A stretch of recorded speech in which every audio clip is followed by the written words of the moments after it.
Okay, what's going on, everybody? John Zannis, Taylor Kyles. We haven't popped in a little bit, so we're going to come in and talk and just see what's going on in a kind of a quiet lull of the Patriots off season right now, Yeah. which is fine. This is how it goes, right, Taylor? We got a month to the NFL draft. The first wave of free agent signings happened. There's still some guys out there. There's still some of those same names possibly available for trade. Splash players still on the free agent market are very few and far between. So really at this point, we're basically talking about whether or not the Patriots are going to make a trade.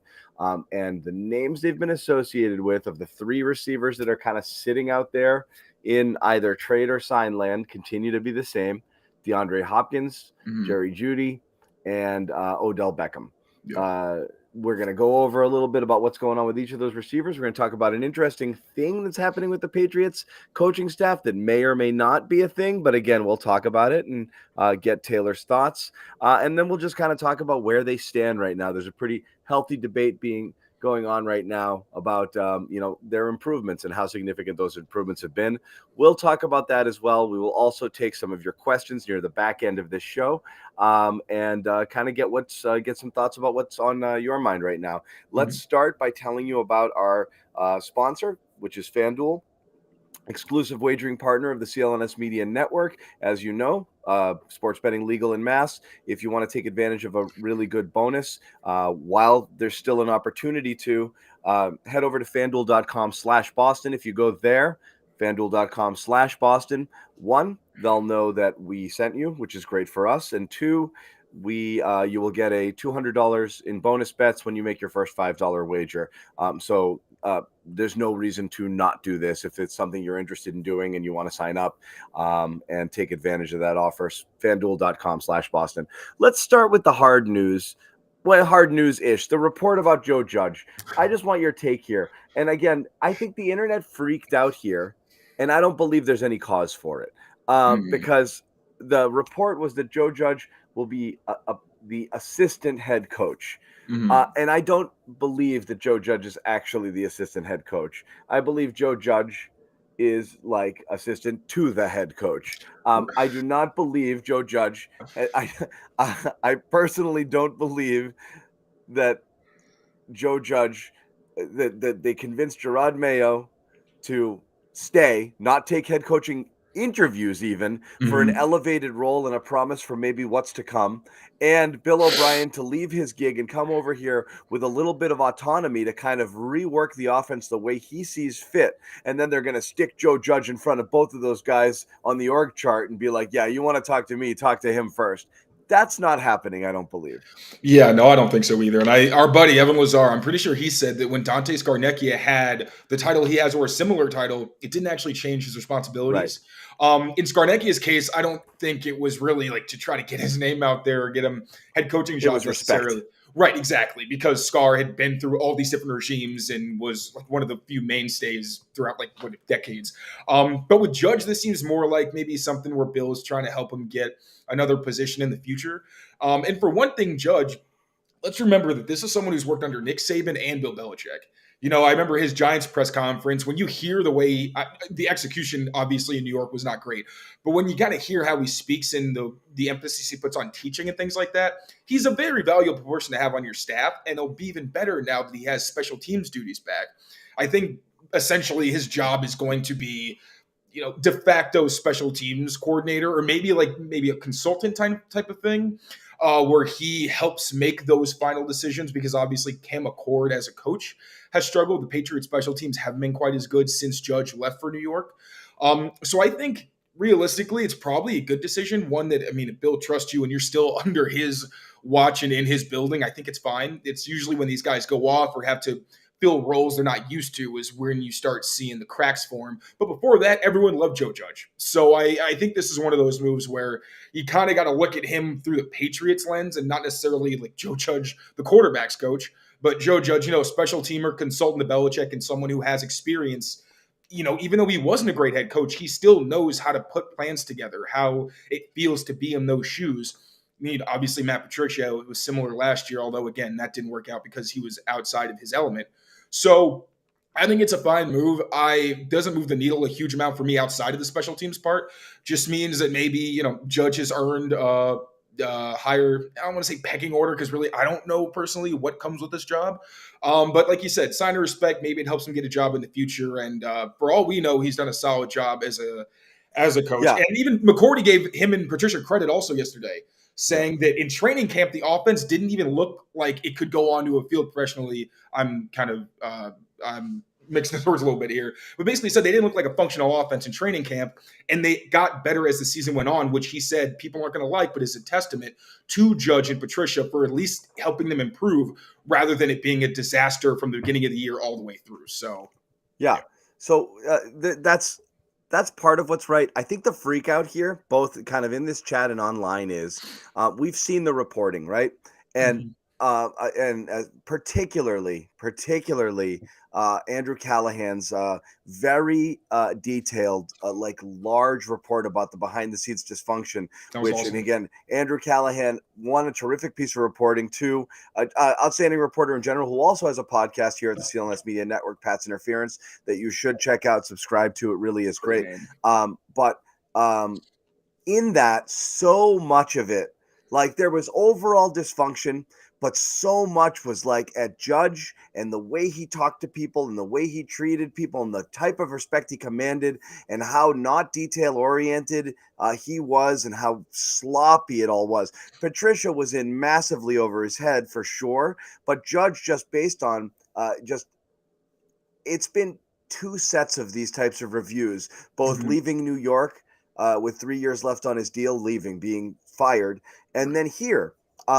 So I think people are like, I don't want this guy. The idea is players didn't want to hear from him at all, and certainly Mac Jones did not. Yeah. So keeping him as far away from players and especially the offense, I think matters, and I don't think people really want to deal with him. What I Yeah. believe, though, is and a big part of this is he's free, guys. He only exists because the Giants are paying him.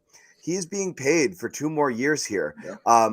There's no reason to let him go because there's not really a job that he's doing. He's not occupying any role on the team that you have to pay someone actual money to do. So he's around in the same role that Patricia was around 2 years ago when the Mhm. Lions were paying his salary after he was fired in an advisory capacity. And what you said at the beginning, I believe, is all you're going to get out of Judge, which is Mhm. some football knowledge, a trusted voice who was here before and had some success within this organization, a guy who was clearly miscast in the role they put him in last year, but still knows a thing or two about a thing or two. What has he proven? He's not head coach, at least not yet.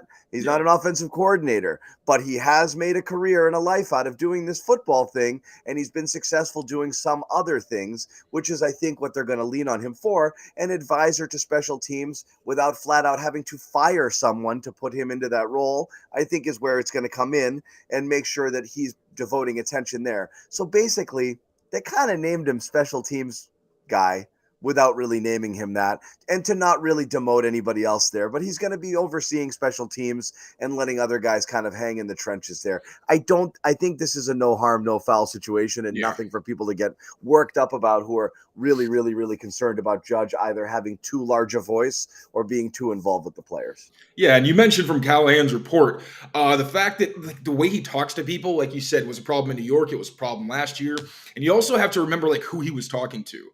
Sometimes these coaches forget that. I mean, not necessarily him, but he's worked in college as well. Sometimes you forget you're talking to grown men. This isn't somebody who can dangle a scholarship over his head and be like, "Dude, what the f I tell you to do?" These are men where, unless you have a proven track record, if you talk to them a certain kind of way, they're going to be like, "Whoa, whoa, whoa, whoa, whoa! What? Who do you think you're talking to?" Because these are adults. And it's one thing when it's special teams. A lot of those guys are at the bottom of the roster. The vets will understand. But if you're good at your job, it gives you a lot more leeway. Like McCourty was saying, how Patricia used to always scream at them and all the things that Patricia got dumped on for when he was a Lion, because people were saying, like, we don't have that respect for you yet. Don't talk to us like you're some Super Bowl winning coach on your own, like you weren't working for Bill Belichick. So when these guys are outside of their, established corners, and then that, harder, maybe more old school kind of coaching comes out, it rubs people the wrong way. And clearly it just did not go well at all on the offense. But now that, again, he's with special teams, further away from those roles and his voice is more valuable and he can say like, no, I have a proven track record here. I just, like you said, it's really a no-lose situation. I think this is probably a really good move. The thing you mentioned also is literally the same mistake almost every single Patriots assistant has made leaving here. Except for Flores. Flores, no, you can say Dable, you can say other people that take Dable as well, true. They've taken different approaches. Flores actually is one of the few guys who could say like, you're friggin' doing it my way, and actually commanded that respect. He had that type of presence and leadership ability. Most don't. Most didn't. Most go somewhere else and demand the type of devotion and allegiance Bill Belichick would get from his players after the track record, both of winning and honestly, being the best strategist, the best everything throughout. His judgment on all matters and his attention to detail was beyond reproach. Yeah. So he had that, which meant you literally had to do every single thing that he said. And if he called you out, you knew you were wrong. You knew he caught something. Exactly. Those guys don't have that cachet going anywhere else. And when they couple that with, not seeing success right away and being jerks, it goes south fast. Patricia was under fire like 3 weeks into camp. You've seen that. McDaniels in Denver, that happened fast for him. Brandon Marshall still does not like him. He cut deep when he was in Denver. deep. Those they're like we did not feel like we were treated like men, So a lot of people keep making that mistake when they leave here. And Judge, I think, was in that school too, of kind of like tough, my way or the highway, and then really didn't hold himself accountable for any of the stuff that went wrong. So again, I don't believe he's in any real position of authority. I think everybody can chill a little bit there. Yeah. But when that alert first came through from that report from Albert Breer, everyone was like, what? Assistant what? Yeah. Which, I mean, when you first read it, it's very fair. But I even thought, I was like, why is he being promoted? What's happening? And then you actually think about it. You're like, all right, it's not real. It's not real. Again, that's my foot. Neither you or I know. But again, it makes the most sense that that's more likely what the type of role that it is. So again, I think everybody can chill a little bit on that front. Let's get into some of the other things going on. And again, everything is like, I'm not going to call it a chess match here, but there is a clear waiting game for everybody, and Hopkins and or Judy. We talked about it on the last show, and we do believe that, that the Judy thing is Denver trying to get a first round pick. Yeah. And if they don't, then they're not going to deal. So I don't think that price comes down. Personally, I just don't see it. I don't see the value in a second round pick unless it's a top of the second round for them. I think they want to see if they can sneak out a first rounder and be happy with it. The Hopkins stuff continues to be that thing where we know he wants out. We know they want to trade him. We know the market is not what they want it to be. And it's literally just a game of chicken at this point. There's no, if everyone ran out and did what they thought he was, what Arizona wanted in the beginning, they might have overpaid. So we talked about how the Patriots were right to show patience. But at what point, Taylor, does it get to waiting so long because you think you have the leverage and the advantage, and then watch him get traded for something that you're like, oh, crap, I would have done that, and not be able to get in on that opportunity if, in fact, you want it. To me, it's a matter of, if you really want the guy, just get it done. Don't go crazy and overpay, set your lines, but just get it done. If you don't care and it's really only worth whatever to you, it's a different story. I don't know the Patriots' mindset here, but you see something and again, take it with a grain of salt. Scott Zolak gets on radio, and he does this a lot. It's really close. Something's happening. That's not real. But look, Zoe knows people in the building. I think he's hearing some buzz. But unless he's actually in there on the negotiating table, I highly doubt that he knows how close something is. But at least that speaks to me, Taylor, that there's a desire to make a move within the organization, within the walls, and they have their eyes open that some of these people out there are appealing, but it really is as much a matter of price as it is whether or not you actually want the player here. Yeah, Zoe's got 2 strikes this offseason for me. Next time he says something like this and he's wrong, I'm muting, I'm doing everything. Yeah, I mean, Hopkins is still like I'm writing about it right now. What he is a possession receiver at this point, like short to intermediate target. You know, everybody wants the big splash name and everything, but really what you want is the skill set and what they bring. Now, that's my reservation about Hopkins. Like, obviously, age. You don't really know if he's going to be this good or a number one legitimately in 2 years. But you want it for 1 year, and he gives you great hands, obviously. He is that number one who I was looking, and even the Patriots, they barely played man coverage against the Cardinals. But when they did, every single time they were in the red zone, Hopkins had a very obvious bracket and even got thrown to once, and it didn't work. So he's somebody who still commands the kind of attention that you're hoping for if you were to trade for somebody, where it's the kind of guy who it's like, okay, it's, 3rd and 10, we have to double team this person, and then it makes everybody else's jobs easier, and you get those one-on-one matchups. But at the same time, I don't know that he can execute at a level that people would maybe expect. Like, I don't think he's going to be like 1,000-yard receiver necessarily for them. He could be, but I don't know. It's just he has a skill set that so many guys on their team have, that outside of the name and people just being like, this is DeAndre Hopkins, we can't just let him do whatever he wants. It doesn't move the needle for me a ton if you have to give up anything significant for him. Like, if it's a second and a player, absolutely not. But then you flip it, and if you say Judy, a guy who's young, a guy who's explosive, who's a fantastic route runner and separator and all those things, Hopkins can still separate. Like, he's got enough quickness. It's just not really the burst that he used to have. But Judy's the guy that would really move the needle for the compensation that these teams are floating around. And I think the Patriots are only in it so much as, okay, let's see how low the price gets by the time, maybe Austin Fort calls us and is like, all right, we're about to pull the trigger. Would you like to match? Out of respect for his former team, whatever. Sure. But I don't see them as being the team that is really constantly making pushes to try to get him. I think they're making the calls, checking in, seeing where the market's at, and then like, all right, we'll wait it out, but we're still interested. Yep. And so that's where that goes. But you have a few teams in there, and I believe the Bills had kind of jumped to the forefront on one of these stories. It's, and this was a report out there that Hopkins trademark and headlined by Bills. Now, what's interesting here is who the F knows whether it is or it isn't.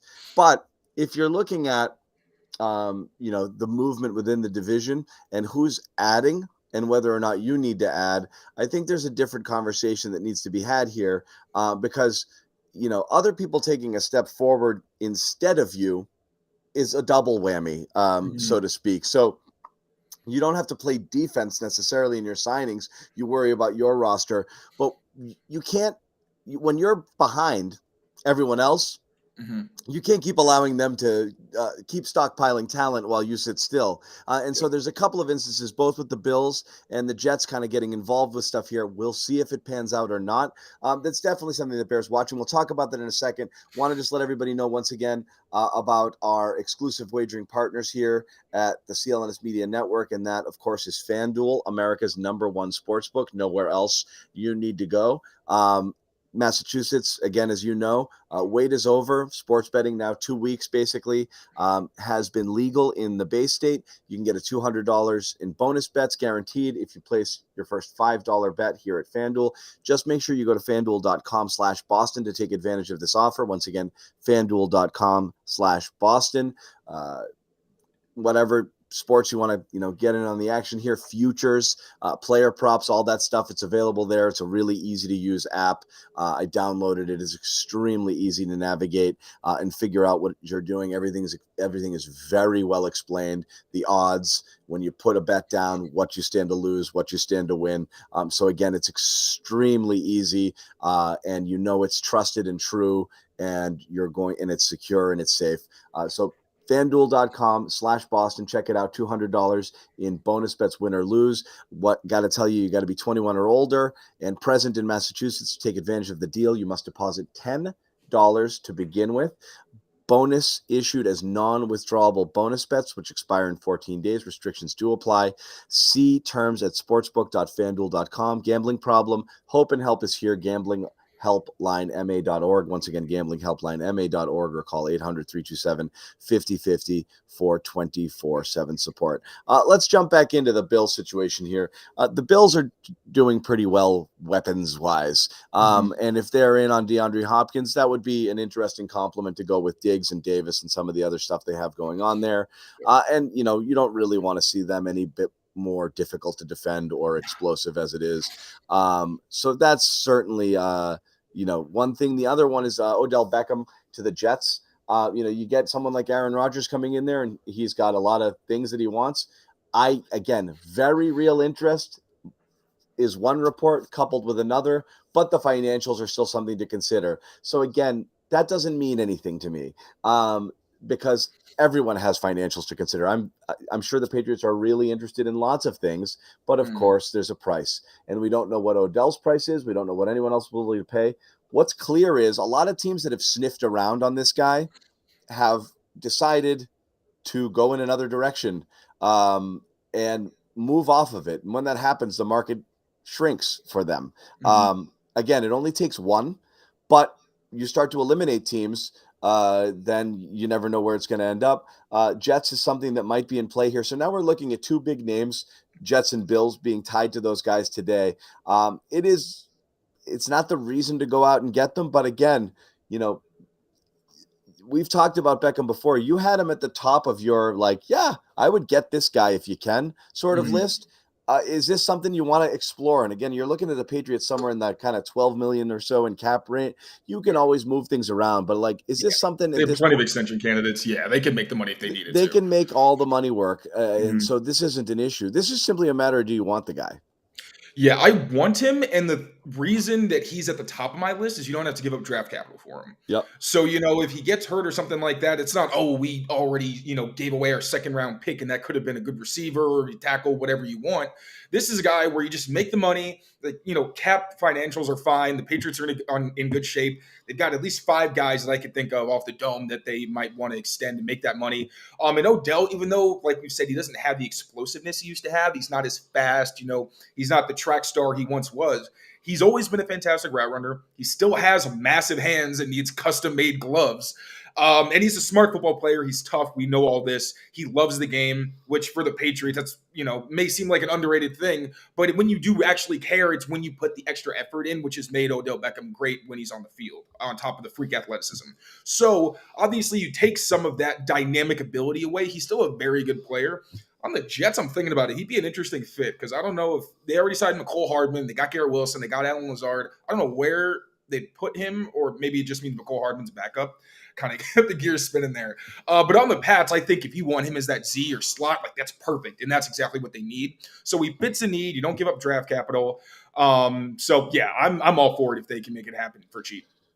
Yeah, but he's still hanging out there. I am not for it. I'm not. I don't think he's got anywhere near enough left to bring in a guy who, you're going to pay something and demands the ball. I hate receivers that demand the ball because that means throw it to me when I'm covered. The Patriots. If you catch it? If you catch it. But again, I don't think Beckham's been that guy for a while. You know what I mean? Is I don't think that's that. If you were once upon a time that guy, that's great. Everyone loves open receivers. That's the best receiver is the open receiver. Getting open is the key to getting the ball. If you're not getting open, or defenses are scheming for you and making it hard for you to get open, it's smart for the offense to not throw you the ball. This idea of force feeding guys, yeah, in some cases you should, but Beckham's doesn't qualify anymore. Beckham wants to be treated like one of those alphas who's going to win a lot of contested, catches and should get 10, 12, 14 targets a game, regardless of whether he's covered. And I don't know that he commands that sort of respect anymore. And I think that's what's kind of been his sticking point the last couple of destinations. Give me the ball. And I think the flip side is get open, I think you're thinking of early years, pre-haircut OBJ. Yeah. Back in the day when he was screwing around with the kicking thing and whatever. Back then he was very much give me the ball, which was fair. But he was also uncoverable. Yes, but then he went to the Rams and was an immediate impact player and did make a fuss and wasn't a problem. And they wanted him back, but obviously he was hurt. Yeah. He had a better run with the Rams. Yeah, I think if there was another player on the team who was better and actually deserved more touches, I don't think you hear him complain. He's older, he's more mature. I think he learned from a lot of that, what you do, what you don't. Also, he has a ton of reverence for Bill Belichick, which he's been very open about, very honest about. Even when Tom left, and Tom, if he was ever going to come to the Pats, it was when Tom and Bill were here together.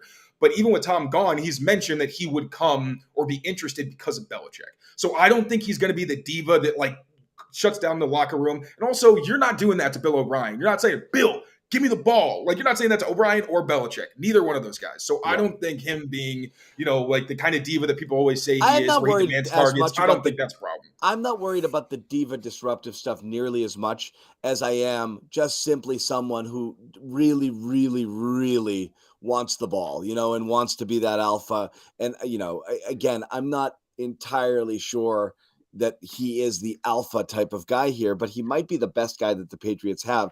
It's easier to go to the Rams, look around and be like, well, they got Cup and he's a friggin' target monster, and there's other people here that can catch the ball. But you come to New England, you look around and be like, who are you throwing to other than me? And I think that's fair. I think it's fair for him to look around and do that. I just don't know if he's a 1-1, and I just don't know how much you need to keep moving. I don't know how much you want to keep going for, like, wannabe one sort of guys, and if that helps you at all. But to be fair, I don't think any of these guys at this point in their career are 1-1s. No, DeAndre Judy Hopkins might be the only. not. Judy could be. Judy's the only one that has a shot at it, I think. That's the point. Yeah, like that's why he's the only guy where I'll actually get pretty excited, because we've seen that he can do it at the NFL level, make crazy plays as a professional.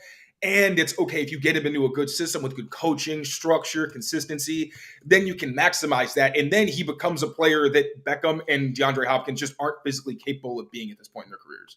Yeah. But yeah, none of them are 1As right now. They're all 1B, 1C, 2A kind of options. Yep. Yeah, they are. And again, I think that's where we're going to get kind of stuck here, is trying to figure out, like, it's always a cost benefit analysis. Is it the OBJ, who you don't have to give up any draft capital? Is he worth it because it's just money, versus Judy, which will be a lot of draft capital, but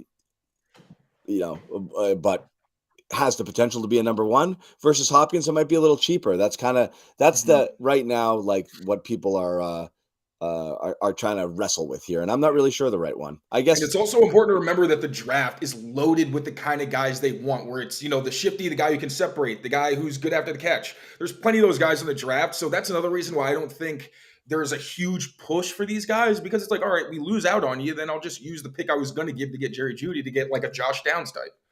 Yeah, fair enough. So again, you're the GM. Again, I'll stack it up one more time, and then we'll leave this conversation until there's actual movement. Jeudy for a second, Hopkins for a third, Odell for free. Odell for nothing, but for money. Odell for money. Yeah, I'm good with that. Sign me up. That's your guy? Yeah, I'm good. I'm cool with that. But Jeudy, Judy's at the very top of the list, and at this point, it's not particularly close. Again, unless you get OBJ for a decent amount of money, where it's not like, okay, you didn't throw him a bag. I don't even think he really wants a bag anyway.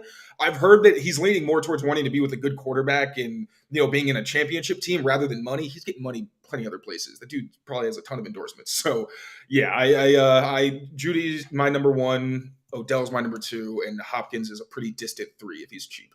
Where do you think Odell? Like, give me your Odell target. Give me your Odell projected stats here. Does he slot into your clear cut one? I think he's a clear cut one just because he's got the reputation. Until he shows he can't do it. Like if you put him in the Jacoby Myers role last year, he's probably I don't want to say, because they have so many players, they do like to spread the ball out. I think he's like a 900-yard receiver. If you really are like, all right, you're a new Jacoby, like we're putting the offense through you. Yeah, I think he can manage that workload. Very interesting. Okay, well, we'll see. And again, there's no movement on it, and we keep waiting for it. And hopefully at some point we'll get it. But for now,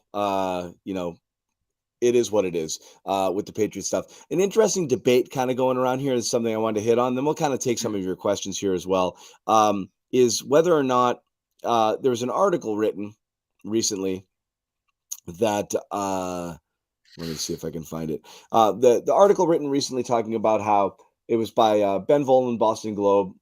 Patriots upgraded. They upgraded. Now Mac has no excuses. Okay. Yeah. This premise became whether or not I saw your eye roll. I'm saying the premise of the article is what's interesting. Yeah. The idea that the Patriots have improved so much that now it's a prove it year for Mac Jones because he's got what he needs. And the premise is something that I want to talk about, not whether or not anything with the article itself. Mhm. That's what I found most interesting. I know you put something up on Twitter responding to Mike Giardi, who responded to that article, and I'm going to read yours first. I agree the offense could use at least one more mismatch and youth at tackle, but urgently on the right. I don't think this does the O'Brien and Clem additions enough justice. Mistakes in coaching held them back last year, much more, which has also improved. My tweet was weighing in on this whole no excuses thing and the offensive upgrades conversation. This is still a bottom third of the league skill position group with a mid QB and O-line. Even if O'Brien is Andy Reid, there's a lot of personnel issues still to overcome in order to get him into an upper echelon sort of discussion. So I think we're spending a lot of time on what they had last year and how big the improvement is. That's not debatable.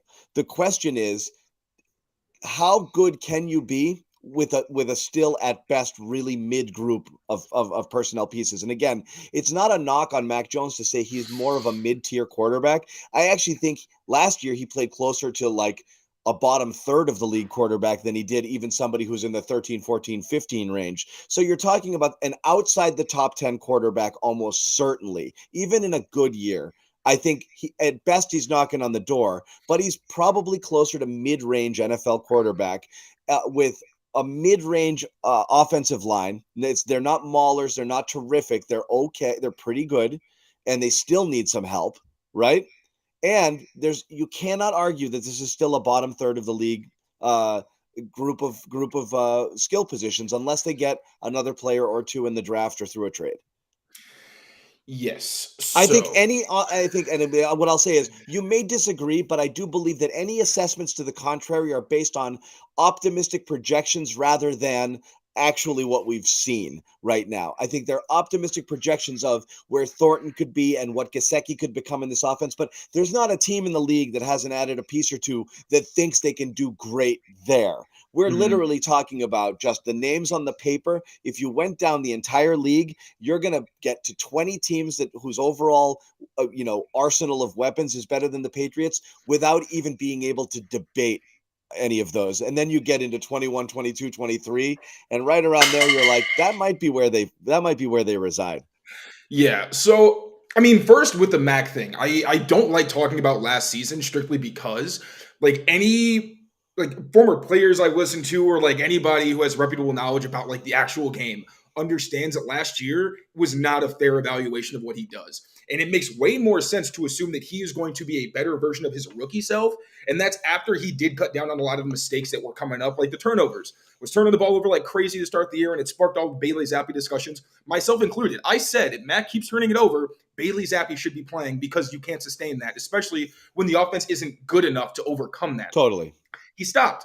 He started making better decisions. I thought a lot of the interceptions he threw as a rookie also, there were times when he was in his first year where he would look at the defense and it would be very clear, like a cover two, and he would just force the ball in there, or he would make throws where you're just hopefully he learns from this and never does that again. And he didn't. So I think there's plenty of things that you could nitpick, 100%. But when you consider the lack of not only offensive coordinator, but quarterback coach, he was clearly going to take a step back. Now it's a quantum leap forward because he had the good rookie year. He now has the humility, and I don't really know what you gained from last season, frankly. But he's an athlete. I'm sure he'll find something, and it'll help him improve in that way. But also having a mind like Bill O'Brien, who knows Bama's system, who knows their system, who has interacted with Mac even before he got here, and they understand how each other likes to learn and communicate things like that mutual respect. I just don't see how you say, all right, Mac is going to be the 15th best quarterback in the league. I just don't think that's necessarily the case because of his skill set and the fact that he's a distributor. And they've surrounded him with pieces where, you don't have to be Aaron Rodgers dropping in the bucket every play, but he's going to get the ball to the right person, make the right reads, make an accurate throw that makes it more possible for them to get yards after the catch. And we've seen I'm not saying he's Brady, obviously, but we've seen how Brady just doing his job. He doesn't always have to be the Tom Brady. A lot of his best games were him just making smart decisions. And then when you couple that with great coaching, with a defense that should be improved, although we'll see where exactly they're at after the draft, a special teams unit that should improve. You don't have to be a top 10 offense. If the defense is still top 10, top 12, and the special teams is around that way, then I think that's I don't disagree. You can win different ways, Taylor. That's less the argument. The argument is Bill O'Brien has to do extremely heavy lifting and be a transcendent offensive coach to take this offense to a upper level. Meaning, But what does transcendent mean? Like, everyone says that. I keep hearing like, oh, he has to do all like what does that mean? I know what it means. What does it mean? Look at the Chiefs' weapons last year. Travis Kelce is elite, but the rest were guys that were pretty good, right? Okay. Even still, probably on a par with what New England currently has, or a slight edge because Kelce is actually an elite game changer at his position. But you have Patrick Mahomes and Andy Reid. Okay, so we don't have Patrick Mahomes here. The Patriots have much better depth, I think, than the Chiefs did last year. Like, much better depth at that's receiver fine, and tight end. But you also are talking about possibly the best quarterback who's ever lived, or second best quarterback literally today after Brady. I don't know where else you're going with that conversation. Versus Mac Jones, who you can count in the AFC alone, 8-9 guys that are better than him without him really having a chance of getting above those guys. And that's not being mean to Mac Jones. There's just a lot of talent right now, and a lot of it is in the AFC. I don't think so Mac could have his best season ever and still be, not within the top 10 of NFL quarterbacks with a group of receivers that again are very, very I disagree. If you have a great offensive coordinator and a great quarterback, that makes everyone better. Now, if they get like a really good right tackle, other teams have coaches too. That's the thing, is like the other teams that the Patriots aren't the only team that has a good offensive coordinator. That's the thing. Like we're acting like they're the only Mac's the only guy who's going to get coached next year. Like, that's not the case. Yeah, okay.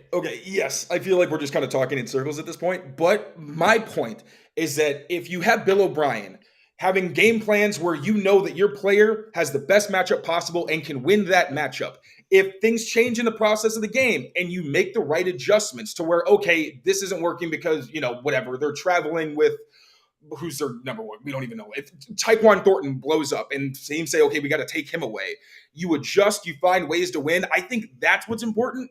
And obviously, we're not going to know because the roster isn't complete yet. So I couldn't even really tell you what exactly it's going to look like. But if you have a quarterback who's making the plays that are there, like, the point is to go down the field and score. I think they can do that fairly well and more than competently with the pieces that they already have. Mac did it as a rookie. Last year, like, there were times where it was absolutely awful and they wouldn't move the ball. But you'd also see there were plenty of times where it's like moving the ball isn't the problem. They can't score or they can't generate enough explosive plays and there's not consistency. All those things that are tethered to the fact it was bad coaching. So I think there's enough that you've seen from Mac where if he's surrounded by good coaching and also just enough talent, he'll be fine. I'm not saying it's top 10. I don't think you need to be top 10. I think it can be top 12. It's the enough talent that's the bigger question than how far Mac Jones can go. Mac Jones, we all understand, is somebody who is supposed to have good processing and be able to get the ball out quick. You saw less of it last year because everything was a freaking mess. So you didn't see some of the traits of his that are supposed to be his best traits, and he was throwing the ball all over the place, missing open receivers, was a mess. I'm throwing last year out and pretending that he's going to grow on what we saw his rookie year, which it's still, I don't think the ceiling is as high as you're saying, but I'm taking Mac and putting him over here. I'm saying, who is he throwing to that's going to help elevate him? Like, where's the mismatches? Where's the thing about the offense that's going to be a problem for teams? Mike Gesicki and Hunter Henry are much bigger matchup problems than I think people realize. One, like Hunter Henry, I know for some reason people think that like Gesicki's slow. No, he's fat. He's a combine freak. Exactly. Like maybe it was just Brian Phillips. I love you, Brian, but he was in my GMs telling me that Gesicki was like slow. No, so he's a combine freak in terms of his physicality. So you have two legitimate matchup weapons at tight end. At running back, you had Ramondre Stevenson doing a lot, but he wasn't even great in that role. And the projection is they're going to get somebody who's better. So that gives you three people who you can control the middle of the field with. Then, all right, you got them going downfield as the big bodies who can separate on corners, crossers, and everything. You got Juju, who can get those yards after the catch that we're talking about. You got Devontae Parker, who I know he's not going to separate, but he made some ridiculous catches last year down the sideline. Obviously, his availability is, we don't really know yet. But then Tyquan Thornton, you draft him in the second round. He's quick. He's fast. He's a good route runner. He has plenty of places to improve, and he needs to be more consistent. But he's more than good enough to be like, if he has a good second year and becomes the kind of player that they can rely on consistently, that's the piece where it's okay. Now the offense is legit.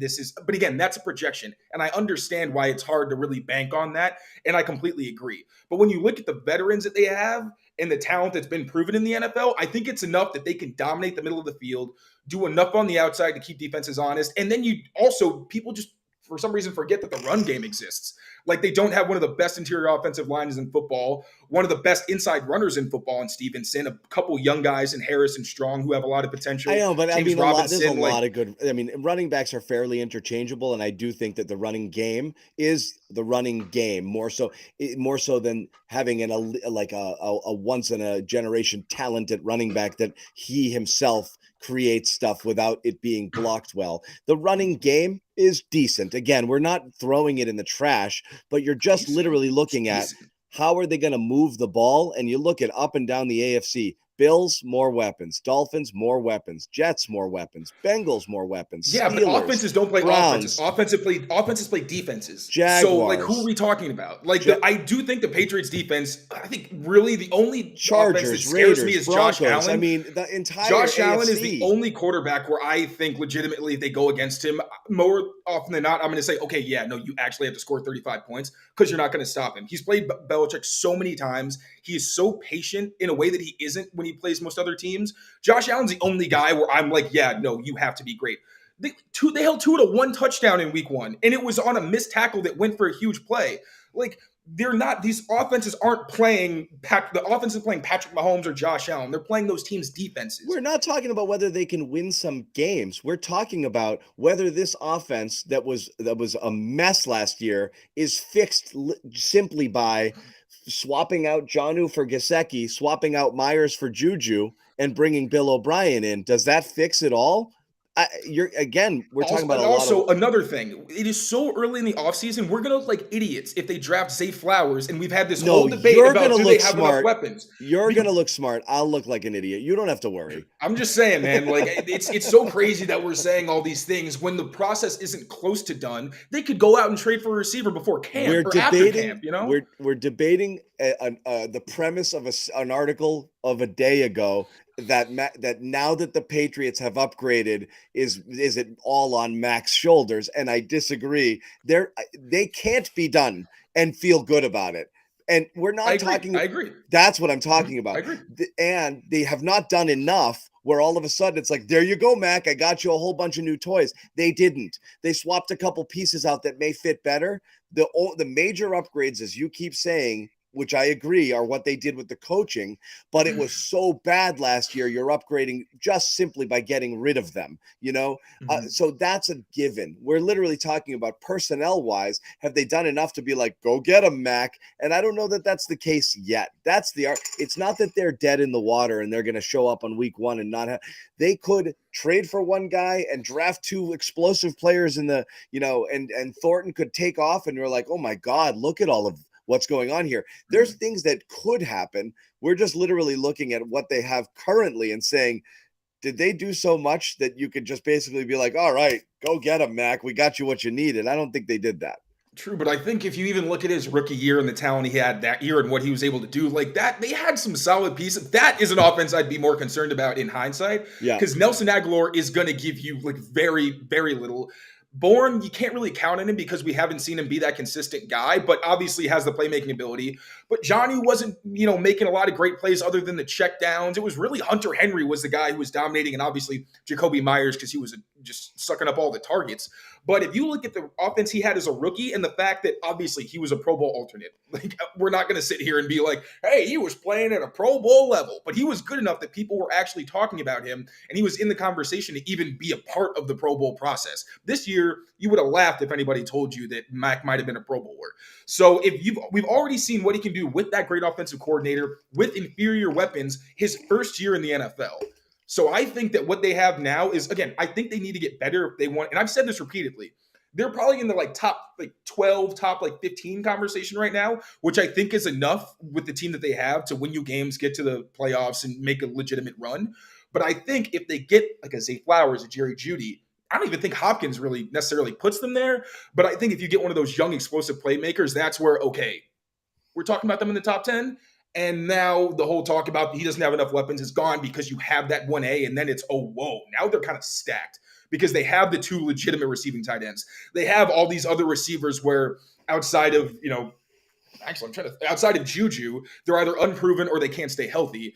But it's fine when you have one guy that you can rely on week in and week out, and then everybody else plays their role. I think that's fine. But I still think they can be a good offense with the pieces they have.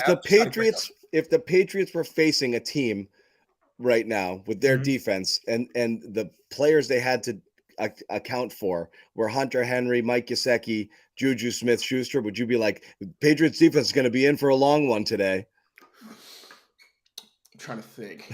I just don't think we would view it that way. I think there's hope because it's here and you can see promise. But if the Patriots were playing a team with Kirk Cousins as the quarterback and Cousins was throwing to Gesicki, Henry, Juju Smith-Schuster, and Kendrick Bourne, I don't think you'd be like, wow, matchup problems all over the field. How are they going to defend this offense? I don't believe we'd be saying that. I really don't. I think it would be one of those games where I'm saying they can't make any mistakes because I think that if you have the run game going or at least something they can respect, that takes a lot off your shoulders because then you're not in all these obvious passing situations where a team might just man you up and then it gets a little harder and then it really is, okay, we have to just kind of throw it up and let somebody catch it unless, again, Thornton takes that step. I'm not going to sit here and say that I think they would fucking put up 20 points against the Patriots defense. Absolutely not. But I think it's a game where you say, okay, ball control. We try to run the game, stay balanced. We cannot let this game get away from us and turn into we got to end up being the Mahomes or anything like that. And that's where you add the piece and that changes. But I absolutely agree. I think they need to be balanced, but I feel like people forget all the other parts of the offense that are still very good. And if they upgrade that right tackle spot, it becomes a top 5 unit. The biggest question mark is, I think so. Mikey Wendy was a Pro Bowl snub. David Andrews is still one of the best centers in football. Cole Strange should take another step after he didn't allow a sack at the end of his career. One of the worst guards in football last year. Stop listening to PFF. I'm the one who watches and knows the system and doesn't have to go by some stupid arbitrary grading metric. PFF, I have so much respect for you, but I don't respect their grades because they have to follow a rubric. So from what I saw, Cole Strange had a very, very impressive end to his rookie year, especially considering he did legitimately struggle. And I was concerned in the middle of the year thinking, is he going to figure it out? Because these 2-hand punches that he's trying all the time, they don't work. And the team's really good defensive linemen, every single week we're beating it. And you stop seeing that towards the end of the year. And he's still a very good run blocker. And then you got Trent Brown, whereas he doesn't make all the bonehead mistakes. He's still a very, very good left tackle. He can play I think he's better on the right, frankly, but he's still a good tackle. So you got that and the run game. And obviously the pass game is huge. At the end of the day, if it's a 2-minute drill, you need to know you have the guys that can get down the field. But I do think they have the pieces to still be a good offense, just not a great if the run game is crazy good. But right now, I think it's fair to say that they're not scary, but I think they can be more than competent. You have taken shots so far this show at PFF, a Boston Globe reporter. You just now. I don't think anybody's gonna fault me for that one. You get salty again. So you are at this point looking at a Patriots offense that has to be perfect. You need perfect protection. And you need precision, and you're going to have to, I hate the dink and dunk term, but you're going to be operating in small chunks, not big chunks, because there's no chunk players on your team, with the exception of the occasional jump ball to Devontae that you might throw on the outside. Of course, Thornton is possible. You just don't know what you have yet because you haven't seen it yet, but obviously someone that potentially could. But again, what's killed this team over time is trying to run a Tom Brady offense without Tom Brady. Find the guy, move it, quick strike, get up and down the field. It's hard to be perfect. It's what the Patriots used to do to teams.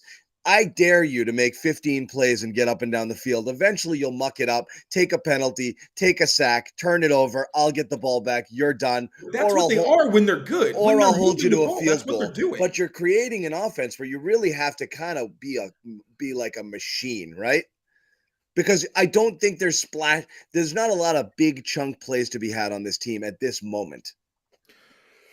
Well, I mean, what are you talking about as a chunk play? I mean, Like a there's not chunk play could be you're not going play to get a action lot of crosser to Myers. You know what I'm saying? I don't think you're getting a lot of explosive plays out of this group right now. You don't have separators, you don't have field stretchers right now. You have, as you said, guys who can operate a little bit in the middle, and some guys who you hope if you get the ball in their hands can do a little stuff with some yak, I for don't think sure. you don't have those. I think you don't have them to the level where you can pencil them in and say, yes, they've done it before all these times. Like Juju and Gesicki, obviously Gesicki had a down year because he wasn't used properly, and Juju was the number 2 to Kelsey and kind of even number 3 because of MBS.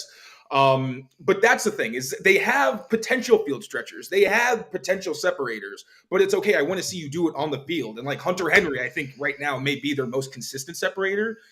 I had a whole compilation where he's going up against safeties, which is what you would think would be the tougher matchup for him. And he's like burning these guys. So you want to see him be able to use to his best abilities. And that's another thing where I say like Bill O'Brien makes this such a better team because Hunter Henry has 11 touchdowns through 2 seasons. And I think he only caught 2 last year. Yeah. Like that is someone whose contract is being wasted because this guy could be catching 10 touchdowns for you in a season, should at least be getting 1 red zone target a week. And he was completely gone for most of last year. You know what I'm saying? So it's things like that where you say, oh, this team isn't good enough. But if you literally use the players you have the way they're supposed to be used, Kendrick Bourne, wink, wink, yeah, then your offense gets a lot better with the guys you have. But again, they have to go on the field. They have to prove it. They have to show all these things, which is why I get so worked up with these projections. I my like brain it. just starts flying. But I mean, and also Tyquan Thornton is posting workout videos literally every day. So he's making a concentrated effort to bulk up. I'm literally checking to see if there's a day that he skips, and he's every single day he's going. So you're saying get Lamar Jackson? I'm just kidding. Let's take a couple questions from you guys before. I just want to see if I can. I was like, do I even entertain him? I want to see if I can make your actual head explode. No, the chat started in on Lamar. Guys, throw a couple questions Taylor's way. So he can stop getting mad at shit I tell him. So anything you want to throw out here football wise before we wrap it up in the next 5 to 10 minutes. All right, let's see what we got. Huh? Come on, bring it to us. Should you get Lamar Jackson? Question 1. I'm just kidding. Oh my God, I thought you were serious. I was like, please don't make me do this again. I talked myself in a circle last time we brought it up. I don't think my brain can handle that. No. Just taking A.J. Brown. Oh yeah, no. If you take an A.J. Brown instead of N'Keal Harry, yeah, the entire history of the Patriots changes. Brady probably doesn't leave. Honestly, oh my God, I don't want to answer that question now. It's making me sad. Yeah. We have some Hopkins stuff, but we've seen that. This is an off the board one. What happened to Ronnie Perkins? I don't know. I was doing my roster grades, and I didn't really know what to give. He's never played a regular season snap. I know he got hurt. I think that was what it was past 2 seasons. He looks like a solid edge, kind of in the Anthony Jennings mold where he may be a little bit more one-dimensional, but I couldn't tell you. And I've never seen him in person, so I can't really say. We've talked about this a bit, but again, your number 1 wish list at 14. And again, it's really more about the player than the position. But if you had the lean position, which way? I want to say tackle just because Riley Reef is solid, but I don't want him starting 17 plus games for it. Well, PFF said that he was. I'm just kidding. Okay. I'm getting bullied now. I'm not. I will say though, in all seriousness, trust me, I trust your assessment more than theirs, and certainly more than mine. So I'll defer to you. There's some great people there. They do a lot of great work. It's just like when you work under a certain system and you don't have the insight of the team, and it's just there's a lot of convolution in their grades. It's not their fault, their business. But yeah, I'm not trying to be mean to PFF. I know you're not. Would you trade up for Jalen Carter if he fell closer to 14? He's not falling close to 14. Yeah, he's not. But hell yeah, he's a freak. Yeah, absolutely. Yeah. As much as I like Barmore, I'm sorry, I mispronounced it, but yeah, as much as I like him, he can't stay healthy. So yeah, if you want to freak on the defensive line, hell yeah, I'm down. Trey Nixon. I don't even know if he's still alive. Probably not. I mean, if you're not impressing me in the preseason consistently, I don't have, I don't have a lot of faith. But, maybe he has a good camp and we see something else out of him. But yeah, I don't know. How do you feel about the Jalen Mills situation? Really good because he followed me. So hell yeah, go Jalen Mills. Yeah, that was pretty sick. But honestly, no, I think it's a really good get for them. I've heard Evan talk about this as well. I think he's spot on. I think Jalen Mills is going to be more of their tight end coverage specialist, like we've seen. Even when they were talking about bringing back Aqib Talib a few years ago, they literally called him and said, "We want you to cover tight ends," which is a role they clearly value. And I think that would free up Duggar to play more zone, be able to read the quarterback and what plays on the ball. Whereas, I think he did have one interception in man coverage. But really where you see him make most of his plays is when he's reading and attacking. And in the man coverage, I just don't think it's great for Duggar's skill set. So, yeah, I think Mills could be good there. Doesn't have a ton of experience at free safety, but he was okay there, although, the tackling and pursuit angles worried me a little bit. But I think he's a great addition. He was good covering receivers. He's going to be great covering tight ends, except for I think the really elite guys who have crazy catch radiuses because he doesn't have the best ball skills. But I do like the deal. They also got him for less money, so works for me. I want a couple people put this in the chat. Guys, the titles have to be really short. We're not saying, we didn't intimate in the title the Patriots are getting DeAndre Hopkins. We're just talking about DeAndre Hopkins. Yeah. Never at any point here are we trying to trick you into thinking that they signed him jump on the stream. We just have not a hot take, or at least on this side of the chat. Yeah. There's not going to get a lot of hot takes. But we're also not faking it. We're not pretending they're getting DeAndre Hopkins. It's just a DeAndre Hopkins ? Shoulder slot. It's really more to talk about what's going on, which is nothing. But what a reason to have conversations with you guys. We're just here to chat, guys. We're just here to chat. Let's see anything else.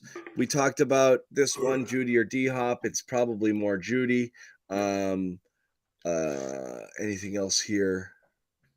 Oh, tight end draft. That's a good question. I think they draft at least one. You kind of have to. You don't have any depth there. And Scotty Washington and Matt Sokol were okay when they were in there, but obviously not guys you want starting for you, I don't think. But you've got these awesome field-stretching tight ends in Henry and Gesicki. What do you need? The contract is up next season. I know. I'm thinking long-term. The contract is up for everyone next season. Yeah. You know how many guys Hunter Henry's. I can't wait to revisit this when Hunter Henry gets his extension. You know how many guys they got under contract next year? I think we talked about this before. Yeah, I gave him on my list. Hunter Henry was one of the guys I could definitely see getting extended. But it's like 35. 35. Oh, yeah. I mean, but you also have to look at the quality of player. Like, it's 35 low. Is a big number, but who are you actually going to lose? You're not, but you're talking about 35 with about 140 in cap space potentially next year. Right. Yeah. So it's interesting. It's interesting looking ahead to it. Another one or two, and then we're going to wrap. Anybody else got something? I feel like I've seen Cooper Kupp come up a couple of times. It's Cooper one Kupp guy. Make a ton of sense. Oh, is it one guy? You just keep saying it, and he's trying to speak it into existence. I agree. I appreciate the persistence. Cooper Kupp would be perfect. I don't see how that would possibly happen, but yeah, that'd be dope. No. That's basically it. And again, we are spinning our wheels a little bit here, but we are going to start to ramp up some serious draft content. Tomorrow we'll jump on here and it'll be questions only. It'll be a mailbag sort of show. So we'll post something on Patriots CLNS and we'll post something on Taylor's Twitter where he will start to solicit a few questions. We will put it up there. And we will talk about it and kind of get your sense on what's going on. But it's the holding pattern portion of the season right now. So really all I can do is try to get Taylor worked up a little bit. But there's really not a lot going on here. So, we will jump back on if there's any sort of breaking news. And hold on. I literally am talking until I'm blue in the face. We're not getting nobody. We might get somebody. We don't know, guys. We don't know. We're here to just kind of BS and talk about the latest going on with football, and whatever is going on at the moment. It's very little. It's very quiet, despite what Scott Zolak. Oh, that's the other one you took a shot at, Zolak. Oh yeah, but I don't really think I made a bad move. Your enemies list is high. We'll remind you again if you're interested in signing up here to get in on some betting here in Massachusetts. Go FanDuel.com/Boston and get your $200 in bonus bets when you make a $5 deposit. $5 wager, $10 deposit. So check it out, FanDuel.com/Boston. We're going to wrap it. Thanks, guys, for hanging out. Sorry we don't have more news, but, we can't make the news. We're just here to kind of talk about what's going on. So I apologize you guys didn't get as much news out of this as you wanted, but we are happy to chat with you guys. We'll be back tomorrow and take some